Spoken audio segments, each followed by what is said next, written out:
This is Jeff Morton with Returning to Eden. I am joined with my co-host, Dr. Dinah Dye. Say hello, Dinah. Hello, Dinah. No. Hi, Jeff. How are you? Hi. Well, today's kind of a special show for me because I actually have one of my siblings, my younger brothers, visiting with us. And so he's actually in the room. He'll listen to the recording, which I'm kind of thrilled about that, as we tape the show. And we're going to continue along the same lines as the last show.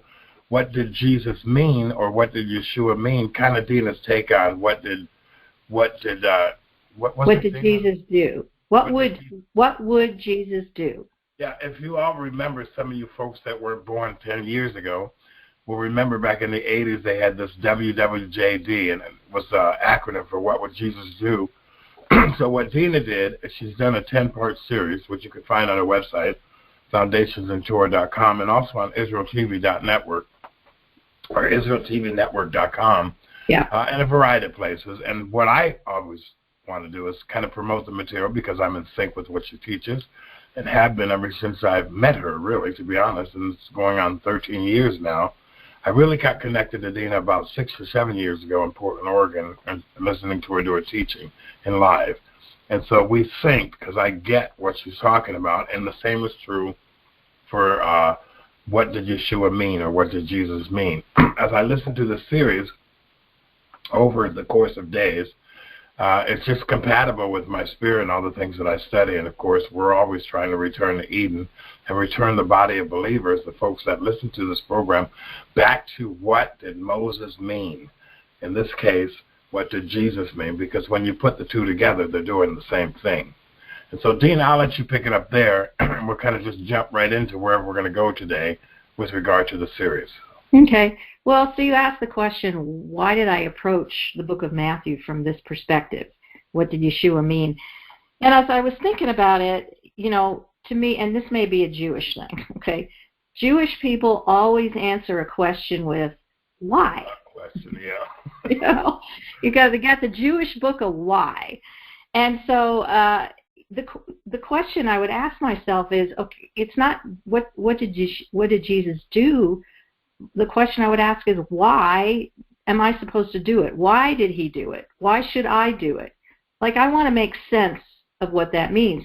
And actually, it reminded me of a situation. This is a few years back. My husband and I were sitting watching TV in the evening. We had the lights, it was dark. We did have our front door open, but there's a security screen on it. We were just sitting there, and all of a sudden, my husband yells over, "Stand up!" And I just looked at him and went, why? Like, it made no sense under the circumstances. So instead of him quickly explaining why I needed to stand up, my response was, well, why should I do that? Well, it turned out a snake had come in the house, and it was coiled up in front of the TV. It was dark, and I couldn't see it. And if he would have said, stand up, there's a snake in front of the TV, I would have jumped up. But he just went, stand up, so it made no sense. Do you see what I'm saying? And I think sometimes with the scriptures, they don't make sense, but yet we say, just do this, because the Bible says do it. And it's not logical. It might not even seem rational to us. And so I think there needs to be an explanation. I feel the same way about our current environment with the virus, because, for example, our governor tells us to do all this stuff that doesn't make any sense. It doesn't adhere to the science. It's like she's making it up on the fly out of air. And so I'm asking myself, why should I do that? It doesn't make any sense to me. You need to give me an explanation. Why do you say that? What do you mean by that? And why should I be doing that? And of course, she doesn't do that. She just gets in front of the TV and demands. So again, the church has failed in this regard. You can't just demand people do stuff without helping them make sense as to why you're doing it. Does that make sense? Well, yeah, but if you do away with the instructions and you do away with the law, it's it's kosher. You're left with. That's kind now, of granted, there are things in the scripture that'll probably never make sense, and I get that. But my goal is, I think if we understand the culture, the context, the history, and the language of the period in which whatever is written, it will go a long way to advance the narrative and help us make sense. clearly we can't follow everything exactly as it was in the first century or going back, 1,500 years earlier. But I don't know about you, but I'm a person that wants to make sense of the world around me. I want to be able to give people that big picture, and so as a guide. And so I started with the book of Matthew, since it's the first book of the New Testament and the Gospels. And as I began just even reading the first chapter, I realized how much connected to the creation story and really ultimately the story of the Exodus, which Christians don't really spend very much time. I mean, they know the drill, they know the basic outline of the story. But in Judaism, the Exodus story is ground zero. It is in everything.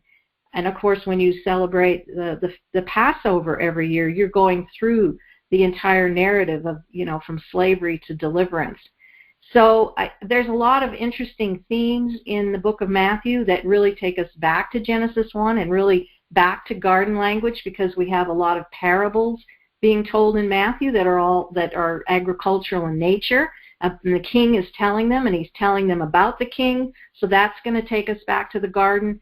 So I would say that I want to look at Matthew from the big picture, the big drama story, and look at the themes of creation and recreation, covenant relationship, the restoring of heaven and earth, the restoring of the king on the throne who will, bring order, all these things. And really Matthew lays the foundation for the rest of the New Testament on how God launches his kingdom on the earth.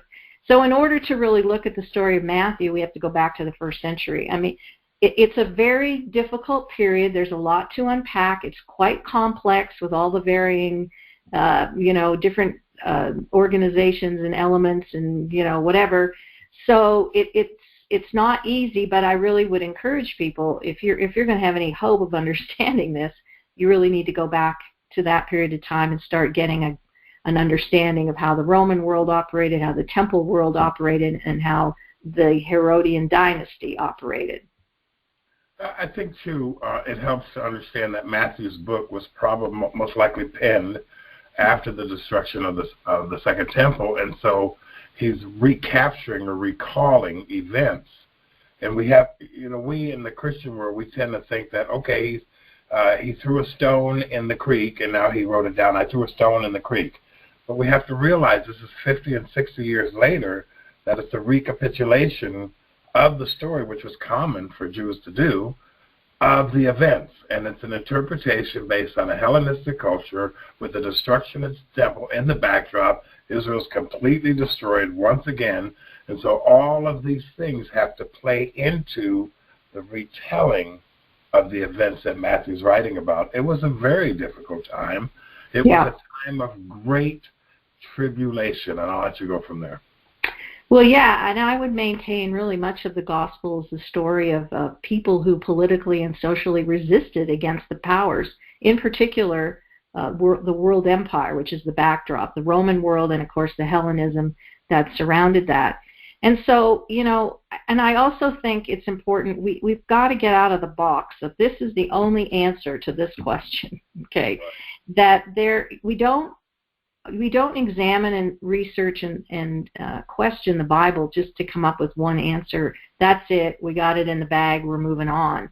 And as you go through year after year, and you can go back to the same passage and study, and you'll see multiple elements that you hadn't seen before. So we don't want to get stuck in the one meaning thing.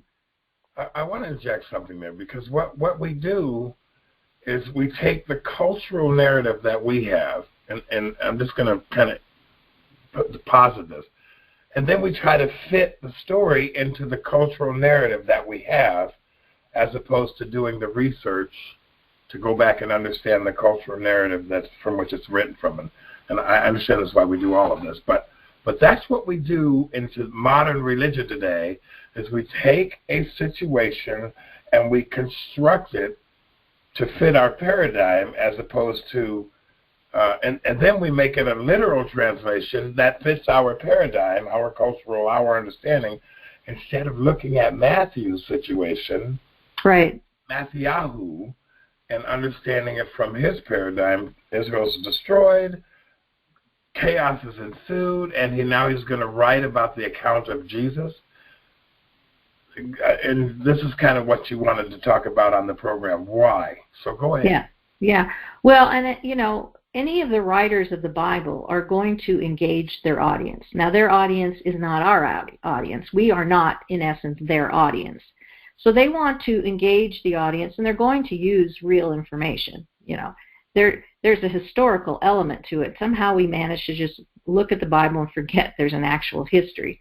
And most of the ancient historians, I would say, wrote with the idea of bringing sort of a moral responsibility there. So that's always tucked away under cover, if you will. But they wanted to communicate historical events, in a way that would allow later readers or modern readers for our time to be able to, learn. It's kind of like a parent. You try to tell your kid all this stuff. Don't do this and don't do that. You got to explain to them a reason not to do it, because you don't want them to fall into the same traps. And so I think in some ways the writers of the Bible are trying to write to later audiences, even though that's not their actual audience, on how to stay out of trouble, how to walk, how to avoid all these negative influences and the destruction and devastation in your life. And they used the facts of history. They communicated, moral information, but the backdrop always remained sort of political and theological. They're just trying to prevent us from making the same mistakes. And what do? We make all the same mistakes, don't we? Don't seem to listen. Well, that's that's kind of an intrinsic thing within the Hebrew community, the Jewish community, was to hand down the information. And so, that was kind of quintessential for Jewish writership and penmanship, is to hand it down to their children and their children's children, to keep the Torah portions alive, to have the hospital. All of these things, I think, are by design, because Yahweh wanted a certain people to educate the entire world. Yeah, so exactly. Having established that, that's how they wrote. Right, and that's what Matthew. That's what Yeshua was doing. Yes, he was dealing with the time, but it's timeless, and so we are able to go back and look at it and say, okay, let's not screw up. I have a quote here, not complete quote, but N.T. Wright, who I particularly like mostly. But he made the statement about the New Testament, which I thought was brilliant. He said that it's not a maintenance manual so that you know about a particular problem. This is not a car maintenance manual. It's not a dictionary. It's not a list of things you're supposed to know about the faith. It's not an atlas helping you find your way around the world. I just thought that's brilliant, because those are the boxes we want to stick the Bible in, do we not? Like, here is your maintenance manual. So here's my problem, open the Bible, stick my finger on, this is how I solve it, without looking at the whole of the backdrop. That reminds me of the many, many sermons where I've heard the pastor go, okay, first let me talk about my 3 questions. And then he rolls out 3 different boxes. So I get what you just said in a different way, but go ahead. Yeah, the 3-point sermon, that's kind of what. So, all of that to say, and as we kind of move into the book of Matthew, Matthew is basically retelling the story of Israel, and it's being retold through Yeshua. We talked about this last time. There are overlays of one another, and so the whole message of the kingdom. Now, Yeshua's eventually, in the first century, I would say Yeshua's followers are really outside the mainstream of the Jewish world. These guys are pretty radical, okay? So there's this guy, he is saying things that completely upend that world, pushing back, railing against the Pharisees and the Sadducees, the guys that control the power structure of the temple. He is not kind. Serpents and broods of vipers, all that sort of thing. And so the people that are joining onto him are now declaring that they're outside of that too. They are going to feel the brunt of it. If you don't toe the line of the power structure, and you're outside it, you're not going to get the benefits, right? We see that today, and we won't go into that. Well, but just to kind of reiterate that, this is after Rome crushes. The second temple is destroyed. These people are looking at a very bleak situation, and yet they're radicalized. Okay, but We're actually talking about the period while Yeshua is walking on the earth. So even though Matthew is I would say, written later, with the perspective that the temple has been destroyed, Matthew's going back. That thread, that filter is in his head, okay. But now he's telling the story knowing that, and that information is kind of coming through. But as we see Yeshua in Matthew with his disciples, this is their reality. They're outside the mainstream of the power, and so they're going to be punished in certain ways. They're not going to have access to certain things because they're not part of the power structure. Know what I'm saying? Kind of like today. You're going to be vilified if you follow Jesus. You're going to be vilified if you don't wear a mask. Yeah. If you are not part of the power structure, you are going to suffer. And so that when those who were his disciples made the decision to follow him, this is a very big deal. Okay? So now Matthew is kind of entering into that. He's seeing it really from that perspective. And so now we have two groups in the first century, and which will, especially after the temple's destroyed, move out into the greater Roman Empire. And then we see churches popping up. Now, initially in those churches, you would see the Jewish people leading those congregations and instructing and, commenting on things. But over time, the Jewish influence wanes, and then sort of the Christian, well, that's how they see it, the Gentile influence. So Matthew is looking at this and going, how do we connect the Jew and the non-Jew and make this faith the heir of both? That Israel's heritage was for the two. And so he was making an effort to communicate with both Jews and non-Jews that you are the legitimate heirs of Israel's heritage, which is pretty profound at that time. And so the Jews who followed Yeshua and the Gentiles were, again, marginalized, and very often within the Roman Empire they were expelled from the local Jewish communities. They did not fit in the Jewish communities. And I understand well how that works. As a Jew who believes in Yeshua the Messiah, who goes into a synagogue, that can be very challenging. And sometimes you just sort of so I know how everything works. I know how the service goes. I kind of know what you say and stuff. But I have to be careful because at one time, concerned about my family being marginalized because of who I was. Like, people don't really understand that. And so that's always part of the narrative as well. And we're seeing this great influx now of Gentiles coming into the churches, especially in the eastern part of the empire in Asia Minor. So I'm curious, why do you use the term churches? Well, church, it's fine. Because in time it becomes the synagogues eventually, they're synagogues for Jews. It's not a synagogue. It is initially for the believing community and those of the Gentiles who come in. But it's not long before the synagogues are for Jews and the church are for Jews who believe in Messiah. So that split happens. That's kind of interesting because that's kind of the way it is today. It is kind of the way it is today.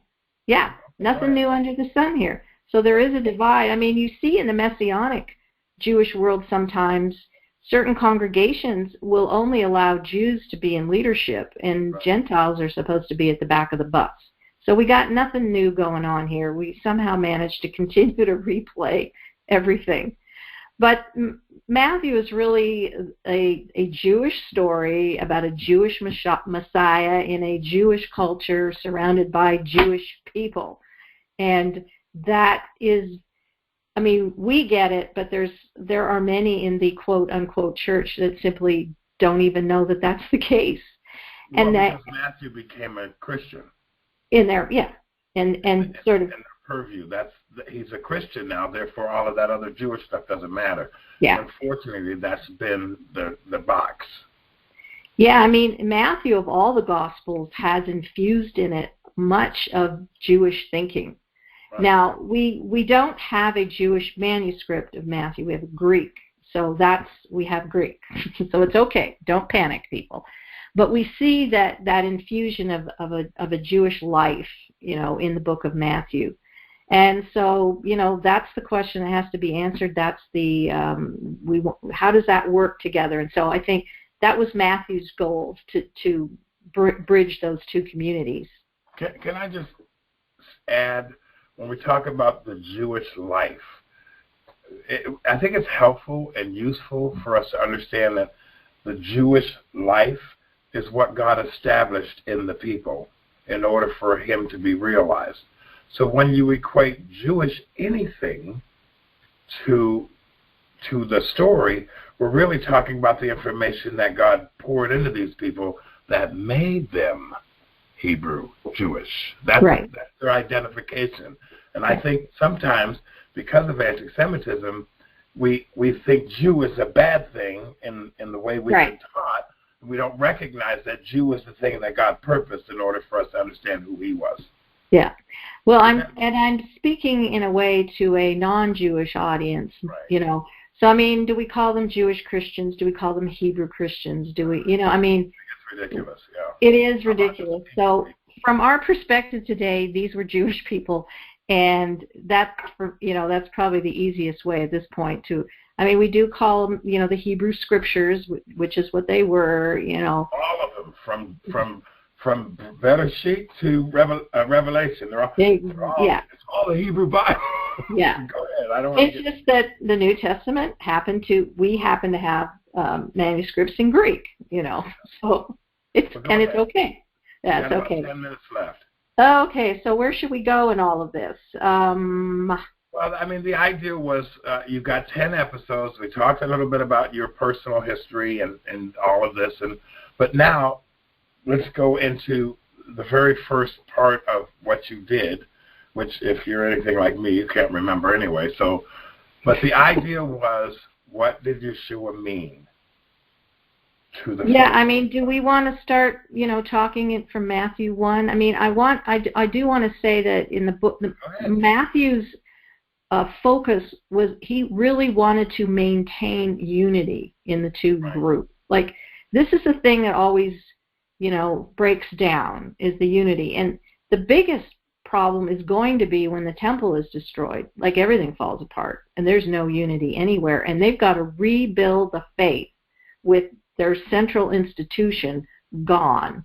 And so Matthew's effort later, addressing this particular period of time, is to try to bring that connection back, like connect them to the temple, even though it's going to be destroyed, by saying that you are the temple.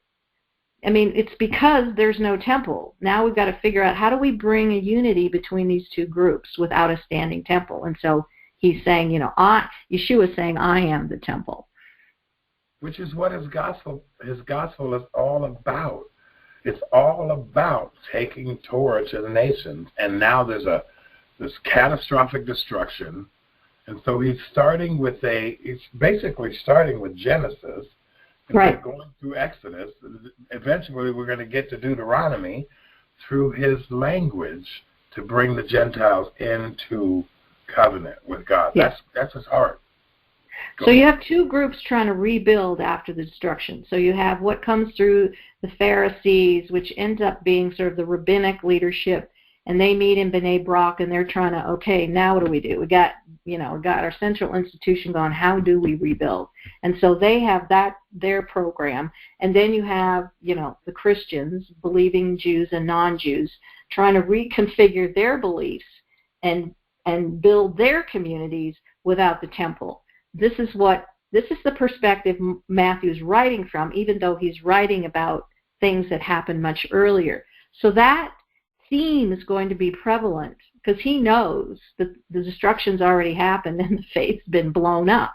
And so now he's trying to tell a story, and he's trying to be a great encouragement, inspiration to go forward, even though he knows what's going to happen at the end. Does that make sense? It makes sense to me, but our paradigm has to shift a little bit in our thinking, because he's not spreading the resurrection. He's trying to recapture the events leading up to why that all happened in the first place. Yeah. Well, and of course, he is able to explain, the whole story and how Yeshua fulfilled who Israel was and the hope of Israel and all that. And that's why, again, Matthew goes back to retell the story of the Exodus, because that is the most important story to the Jews. Let's go there, because you have to tie that together so in the next show we can keep moving forward. So Matthew starts recalling the Exodus because he wouldn't have known anything about ancient Babylon, but he would know quite a bit about ancient Israel.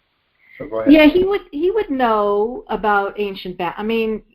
They were there quite a while, and some of them were really there for a long time. So, they came back from that place. I think people would have known. There's a reason that Matthew would have talked about the Magi, coming from the east. Well, how I meant that was, of course, because that's part of their history, but he wouldn't be talking about the, what I'm trying to say here is I'm trying to juxtapose him talking about Buddha as opposed to Israel, okay? Yeah, okay.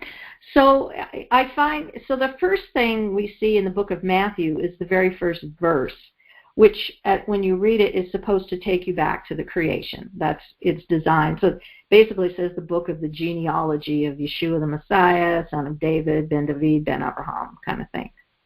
You're getting a little squashy again. Okay. So when we see the book of the genealogy, that Hebrew word there is Genesis. So people would have sat up and take notice right out of the gate. We're going, okay, we're going back to Genesis. That is the reminder of that is the genealogy of Yeshua himself. And so I would say that, of course, the Exodus being the main story, but even I would suggest as we go back into the story of Noah, because that whole discussion about the olive leaf in the beak, torn in the beak of the dove, to me is just one of those fascinating things. So again, the story of Noah takes place much earlier, was likely written down post-Babylonian exile, so you've got some of these themes in there, and it was kind of addressing the restoration of the dynasty of David. And so that emphasis is in here with Yeshua the Messiah, Ben David, son of David. Like that's emphasized in the very first verse. So all of this we see in the context of the dynastic, the dynasty of David, obviously coming much later than the Exodus, but the kingship theme being very important. And so the long story of Abraham coming out of Mesopotamia and the story from Abraham to David, which we'll see farther on down the chapter. It's the story of Abraham's people who will be birthed, if you will, in the new David, in the restored dynasty of King David. Does that make sense? It makes sense to me because I'm read on the subject, but I'm just sitting here going, how does the average, modern day Christian wrap their mind around this? I think that's one of the reasons you did the series in the first place, because it's important to understand their understanding of this. And so he's basically talking kingdom stuff, not salvation stuff. And right. So we have to understand that his mind wouldn't have been talking about personal salvation, the restoration of the dynasties of the kingdom of God. And that's, I think, what you're trying to say. Yeah, the responsibility of the king, this is what we don't understand. The responsibility of every king in the ancient world, and this includes Israel, was to, quote, save his people. Now that needs to be, that you can't just stop there, because who is he saving his people from? He's saving his people from enemies, foreign and domestic. His job was to protect and save his people from enemies. So when he came... That's the pattern of God himself. And yeah. We have to understand that that's not a man-made concept. That's the pattern of God himself. So when we say I'm saved, what on earth does that even mean? Honestly, what does that even... What denomination you're talking about now? Yeah. Go ahead. So I'm taking it back the king is it's his responsibility to save you. And you are saved because the king saves you. And we have completely missed that dimension of our relationship with Yeshua as king, and so the ultimate enemy, we could argue, is death, okay? And so Yeshua is sort of making reference to that, but it's the king's job to protect his people. And so typically the king came to power. One of the first things he had to do was, rebuild any breach in the wall to protect the city from enemies. And, they always built their cities up on a high place, so they had good defensive structures. I mean, all that sort of thing. Whatever a king would do to protect his people is essentially what Yeshua is doing to protect us. And so the enemy he's addressing is death, but the enemy that the kings are looking at are, whoever, Assyrians, Babylonians, take your pick. They're going to come after you and destroy you and kill you or take you captive and bring nothing but destruction and devastation. And our king works exactly the opposite. The opposite. Right. Yeah, and that's what the salvation is. So you don't just throw out, I'm saved, because that makes no sense. And again, this is that thing. What did Yeshua mean? He didn't, you don't just throw out a sentence without it having a context. And that's really the point of doing the whole series. Well, I mean, and I think that's a good place to leave it, where we can pick it up again, because the fact that you're saved means what exactly? And what did Jesus mean by presenting that concept to all of mankind? Yeah. Why don't we pick it up there next time? Okay, that sounds good. Yeah, there obviously, I don't want to go through the, verse by verse of the whole series, but we want to give you broad, big picture, so that it'll help you understand really all of the Bible from Genesis to Revelation. And I think it's key to remember Matthew's writing to kind of take the instructions of God to everybody. Yeah. And he's starting from a starting point, not just sitting down and writing a letter and say, hey, you Gentiles, you need to understand this, and this is how you get your salvation, and you Jews, you need to welcome the Gentiles into the... He's talking about the purpose of the gospel in the first place. Yeah. Which was, and he knows the end. God. He knows what's going to happen. So he has that benefit to be able to go back and... He's lived through it. Yeah, He exactly. watched the temple destroyed. You know what I'm thinking about that? I'm thinking about a person who would watch the United States of America completely destroyed, obliterated, its people transported to different nations, and then sit down and write about that. About how would you write that story? And that's kind of what Matthew's trying to do. Yeah, he's preparing the people. That's amazing. Yeah. That's a different way to understand the gospel. Yeah, I think so.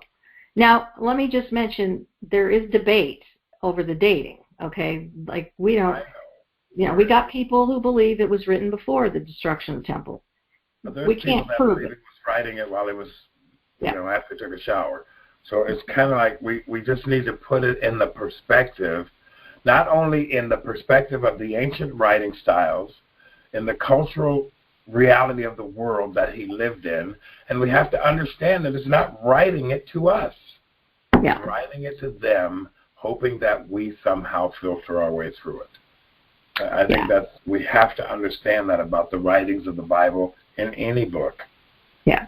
And clearly it's a book of great benefit for bringing the unity between Jew and non-Jew. That's, in essence, its purpose. That's its purpose. The purpose of the story of Adam is to restore the relationship between mankind and God. Yeah. It hasn't changed. It hasn't changed. Let's I want to keep kind of consistent on this, and we've agreed to do that. So let's try to do this not this Sunday, but the following Sunday. We'll get together and we'll keep going on your series. Okay, sounds good. Yeah. Thanks for having me. Thank you all for joining Dr. Dinah Dye, myself, and Jeff Morton. You can catch us at Returning to Eden. It's a Podbean. It's just to type in rte.com. You can go to her website. And I have a new website that's coming out. It's called freefromfear.us. And what that website is all about is about getting the body of believers to stop living in fear of men and to get back to our biblical responsibility, which is to usher in the kingdom of God fearlessly, I might add. So Amen. Look for that website to break real soon. It's under development. I'd like to thank you all for joining us, and stay tuned. We'll be back.